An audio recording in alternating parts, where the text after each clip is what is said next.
Esimene on peaminister Kristen Michalile. Küsib Riigikogu liige Helle-Moonika Helme ja teemaks on olukord riigis. Helle-Moonika Helme, palun.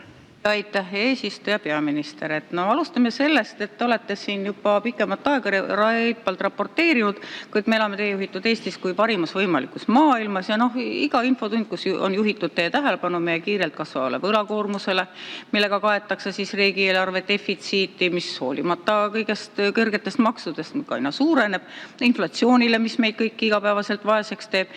Iga kord tema vastuses tuima järjekindlusega räägite, kuidas kõik on kõige parimas korras. Ja kas või see järjekindlus, millega te oma maksuküüru kaotamisest räägite, kuidas on reformi parim otsus ja tõi rahvale õnne ja rikkuse, see on juba ametlikult ümber lükatud ja inimesed seda absoluutselt oma nahal ei tunne. Ja kui te seda veel kord ütlete, siis kes saab teid keelata taaskord ennast naeruväärseks teha, palun.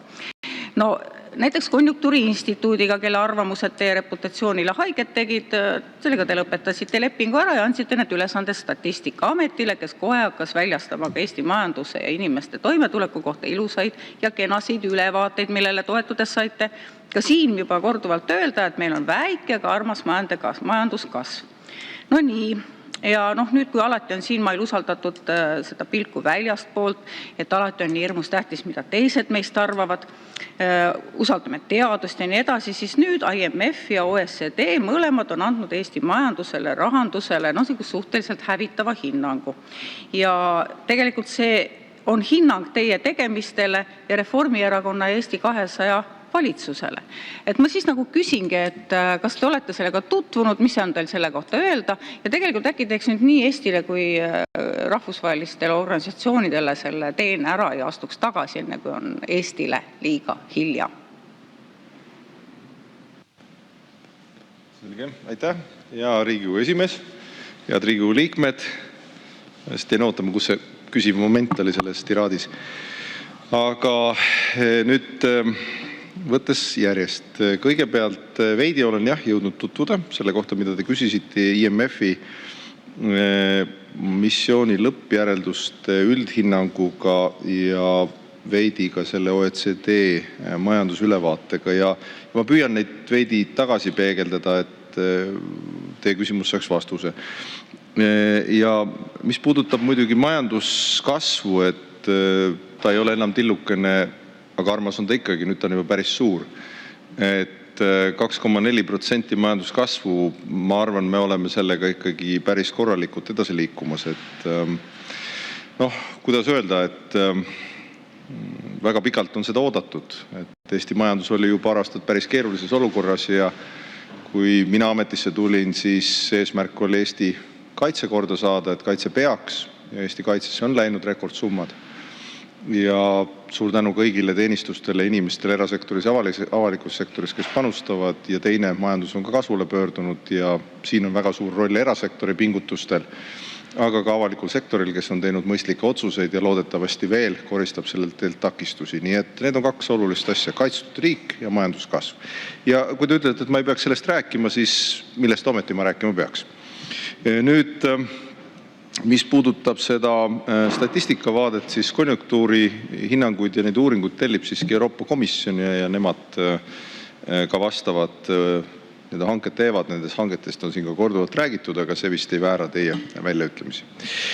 Nüüd IMF-i missiooni selliste lõppjärelduste hulgas on erinevaid järeldusi, mis soovitavad muu hulgas vähendada eelarve miinust. See on see sama, mida minagi olen öelnud, et 0,5% võrra võiks aastas seda teha, nii et kui me järgmist eelarvet hakkame tegema, siis see kindlasti peab olema väiksem kui see prognoositud, mis ta oli 4,9 või 4,8. Sealt tuleb ikkagi allapoole tulla ja kindlasti sellest 4,5 peaks ka pürgima allapoole. Minu soovitus oleks 0,5% allapoole sealt tulla järjest iga aasta, siis me jõuame kenasti 3% sisse, mis on 2030 eesmärk ja sealt edasi siis veel allapoole. Siin on ka soovitusi IMF-il näiteks pensionisäästude stimuleerimine. See võib-olla väga ei meeldi jälle neile, kes tahaks pensioniraha turule tuua, et need on need teie konservatiivsed mõttekaaslased. Näiteks vältida maksubaasi edasist kitsendamist, see sama jutt, mis opositsiooni poolt väga tihti tuleb, sest ühtegi ettepanekut ju keegi ei tee, aga kõik ütlevad, tuleks rohkem kulutada ja vähem makse koguda, eks ju. Ja sinu soovitusi ka näiteks ettevõtete tulumaks teha ja väga paljud muud asjad, nendega me ju päri ei ole. Nii et, aga ma pärast saan jätkata seda. Aitäh. Suur tänu. Ja Helle-Moonika Helme, teil on täpsustav küsimus, palun. Ja aitäh, et no see majanduskasv, millest te räägite, see tuleb ju tegelikult valitsussektori kulutustest, aga ega no inimestele see ju ei too midagi head kaasa, et rääkige teie mida tahes ja mis pensioniraha turule toomisse puutub, eks ole, siis just meie tõime pensioniraha turule, see raha läks kõik majandusse ja siis majandus kasvas, läks tarbimisse, inimesed said lõpuks ometi endale lubada seda, mida nad ei olnud kaua lubada saanud. Aga ma küsin ikkagi, et mis plaan see edasi on, et te loomulikult te soovitustest leiate sealt kindlasti midagi, mida ära kasutada, aga mis Eesti rahva olukorda tegelikult teeb veel hullemaks. Mida siis soovitati? Soovitati vähendada laste toetusi ja kas kirjutate sellele alla? Ja siis soovitati ka kehtestada varamaksud ehk siis kinnisvaramaks. Kirjutate alla. Et öelge nüüd Eesti rahvale taaskord ära, ma ei tea, kas peab jälle huultelt lugema, öelge ära, et kinnisvaramaksu ei tule, lastetoetusi ei langetata, ei pensione ei külmutata. Kaja ütles ka kõike head ja ilusat, aga tuli 26 maksutõusu ja automaks lajatati koos Eesti 200 sotsidega rahvale selga. Lastetoetusi vähendasite koos kohe, kui võimule saite. Nüüd ootab Riigikogu ukse taga üks erakond, kelle nimi on Parempoolsed, kelle juht Lavly Perling juba lubas pensioni vähendada, toetused ära kaotada, lubas Eesti rahvale veel rohkem haiget teha, kui teie olete teinud. Ma saan aru, et see ongi teie järjekordne plaan, et minna kõigi oma sigadustega edasi koos nendega ja Eesti rahvale elu veelgi kibedamaks teha. Aga ametnike ja riigiametite pealt te ju kokku hoida ei soovi.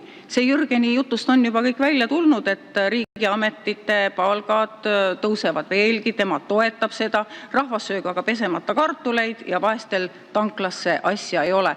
Et tegelikult öelge nüüd Eesti rahvale midagi reaalselt, mis päriselt ka asju muudab, et langetate käibemaksu toiduainetele, kaotate ära automaksu, langetate tulumaksu, teete kõike seda, mis päriselt ka raha majandusse ja Eesti inimeste toimetulekut parandaks. Aitäh.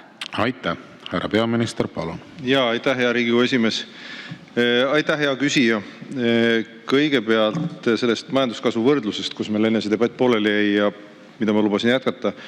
Vaatasin vahepeal järgi Euroopa Liidu aastavõrdluses kasv on olnud 0,7%, euroala on 0,3%, meil 2,4%. Nii et see võib-olla annab selle ettekujutuse, kuhu me oleme jõudnud. Ma saan aru, et opositsioonis on vahel raske neid argumente leida, eriti häid argumente, eriti kui majandus kasvab, aga ärme seda siiski maha tee, et Eestis on majanduskasvu pikalt oodatud ja see aitab inimestel, ettevõtetel paremini hakkama saada, et see on päris oluline. Ja selle nimel me tööd oleme ju teinud. Nüüd nende raportite juurde tagasi tulles, et siin on suur hulk erinevaid selliseid soovitusi ja ülevaateid, näiteks ka OECD ütleb, et IMF-ist ma enne põgusalt rääkisin, ütleb seda, et Eesti avalik sektor on tõhus, ärikeskkond hea, maksusüsteem lihtne, tööturg vastupidav, haridus kvaliteetne ja eelarve raam tugev. OECD jagab meie hinnangut, et majandusel läheb paremini. Seda kinnitas reeder ka reitinguagentuur Fitch, kes uuendas Eesti riigireitingu kõrgel A+ tasemel stabiilse väljavaatega. Hinnang on, et valitsus on teise samba muudatustega õigel teel. Ilma kogumispensionita jääb palgaasendusmäär madalaks ja tunnustatakse ka seda, et vanaduspension on alates 2023. aastast kasvanud kiiremini kui keskmine palk. Nüüd te küsisite või mainisite võimalikku ohtu pensionisüsteemile ja väga hea, et te seda mainisite. Ma saan ka siis sellele vastata, et ma olen korduvalt lükanud tagasi ettepanekud pensionite kallale minna, pensionite indekseerimist lõhkuda ja muuta, ja ma olen soovitanud kõigil, nagu teiegi siin soovisite, et siis on ju lihtsam peaminister välja vahetada või valitsus välja vahetada, kui tahetakse pensionisüsteemi kallale minna. Ja ma tean, et teie konservatiivsed kaaslased seda ka plaanivad, nii teise samba kallale kui pensionite kärpimise kallale minna. Mina seda ei toeta. Nii et mina igal juhul olen sellele vastu. Nüüd, mida veel OECD ütleb, et Eesti on digiriigina väga tubli, me oleme liidri rollis heal positsioonil tootlikkuse kasvatamiseks, AI toel näiteks, see on seesama projekt või programm, mida ka valitsus on ette võtnud. ja kus me anname 100 000 inimesele 18 kuu jooksul oskused. IT-sektori osakaal majanduses on üks kõrgemaid OECD-s ja veel palju erinevaid asju. Siin on ka maksuettepanekud, mida te küsisite. Maksuettepanekute puhul arvan sama, mida ka rahandusministergi mainis, et me oleme mitmeid maksutõuse teinud selleks, et katta kaitsekulutusi, ja uusi maksutõuse mina ei poolda. Ma arvan, et see maksutase umbes 35%, mis on paras, ja kärpeid tuleb teha kindlasti erinevates valdkondades ja me teeme ka. Viimase 3 aastaga 10% avalikus sektoris. Aitäh! Suur tänu ja lisaküsimuse esitab Evelin Poolamets, palun. Ja aitäh, lugupeetud peaminister, et kui vaadata teie retoorikat ja teie tegevust, siis on arusaadav, et te liigute selles suunas, et üldse lõpetada inimestele pensionide maksmine ära, sest Eesti riigivõlg kasvab, riigi jooksevkulude katmiseks võetakse järjest rohkem laenu ja maksud ju järjest tõusevad ja toiduhinnad on viimastel aastatel kasvanud 10% võrra ja Eesti kuulubki Euroopa Liidu kõige kiirema toiduhindade kasvuga riikide hulka. Ja aga samas, kui me vaatame, kuidas teised riigid käituvad, need leiavad meetmeid, teie ei leia. Hirmutate siin, et mida kõike EKRE hakkab tegema, aga me näeme, mida teie konkreetselt teete. Teie tegevus riigi juhtimisel viibki selleni, et mingil hetkel pensionärid jäävad pensionist ilma. Aga ma küsin rohkem ka teilt rahandusministri tegevuse kohta, et tema ajab ka sama skisofreenilist juttu nagu teie, et sõnad ja teod ei lähe kokku. Ja kas te võtate nüüd kogu süü endale või leiate, et ka rahandusminister Jürgen Ligi on süüdi selles, et riigi hinnad on tõusnud, maksukoormus on kasvanud, riigi võlg on suurenenud ning usaldus valitsuse majanduspoliitika vastu on vähenenud? Et mis oleks siis lahendus, kas te hakkate midagi muutma või tõesti kutsute Jürgen Ligi tagasi? Aitäh! Aitäh! No siin oli mitu väidet ja mitu küsimust. Proovin jõudumööda neid tagasi peegeldada ja kirjeldada, et kõigepealt toiduhindade puhul näiteks, kui vaadata maid, siis see oli 0,9% aasta võrdluses, mis on pigem hinnatõus on langenud. Euroopas oleme me inflatsioonilt, et hinnatõusult üsna keskmised.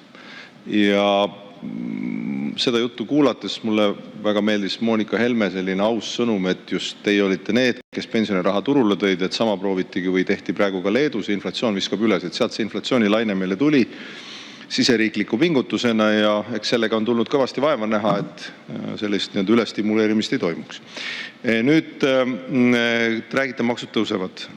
Maksud siiski on selle aasta alguses languses, et ma ei tea, mitu infotundi me veel omavahel seda debatti lugupidavalt peame, aga ma ei saa ju ometi parandamata jätta, kui selle aasta alguses me langetasime tulumaksu 780 miljoni võrra sisuliselt. See on raha, mis jääb inimestele majandusele kätte.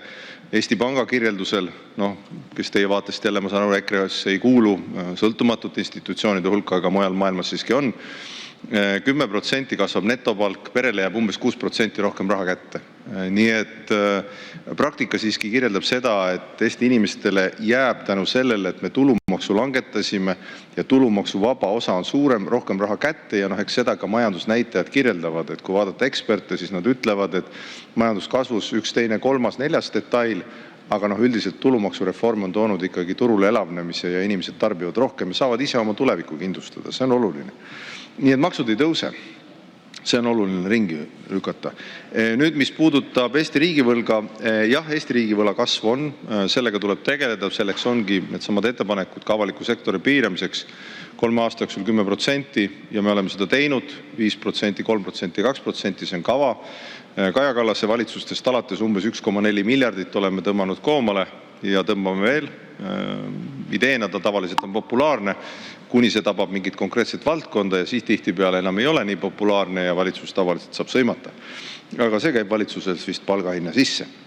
Nüüd, mis puudutab hindu. Te ütlesite, et hinnad ja Jürgen Ligi.